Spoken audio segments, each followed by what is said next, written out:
തിരുമേനെ ഞങ്ങൾ ഇന്നലെ വിളിച്ചിരുന്നു. ആരാ ആള്? ദേ ഇതാണ് കുട്ടി.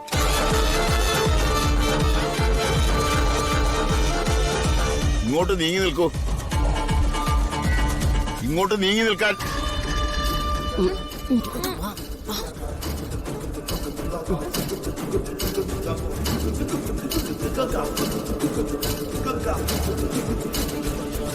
പഴയതൊന്നും അവൾക്ക് ഓർമ്മയില്ല തിരുമേനി.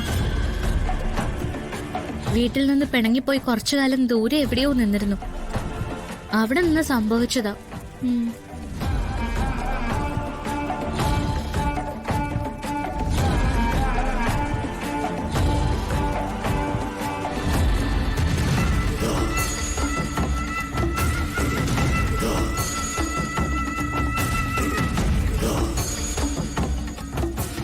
സുധർമ്മ,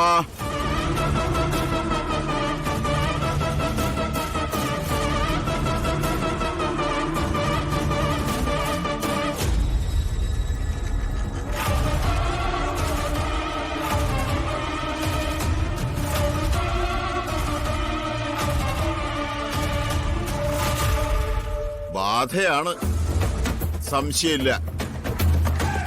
അലഞ്ഞു തിരിയുന്ന ഏതോ ആത്മാവാണ്. ശരി. അതിന്റെ പരാക്രമങ്ങളായി കാണിച്ചു കൂട്ടുന്നതെല്ലാം മാറ്റിയെടുക്കാം. വഴിപാടുകൾ രണ്ടു തരമുണ്ട്. ഒന്ന് അസുഖങ്ങളുള്ളയാൾ നേരിട്ട് ചെയ്യുന്നത്, മറ്റൊന്ന് അയാൾക്ക് വേണ്ടി കൂടെയുള്ളയാൾ അനുഷ്ഠിക്കേണ്ടതും. എന്താ വേണ്ടേന്ന് വെച്ചാ അങ്ങ് പറഞ്ഞാ മതി. കൂടെയുള്ള ഏറ്റവും വേണ്ടപ്പെട്ടയാൾ കാവടിയെടുത്ത് 3 തവണ ക്ഷേത്ര പ്രദക്ഷിണം വയ്ക്കണം.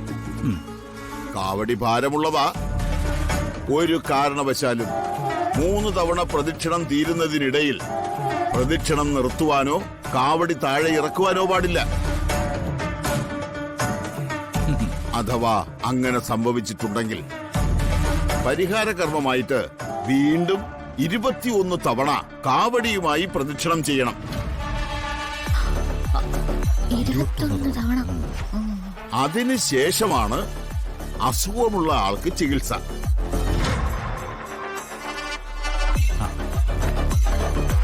ആരാ കാവടിയുമായി പ്രദക്ഷിണം ചെയ്യുന്നത്?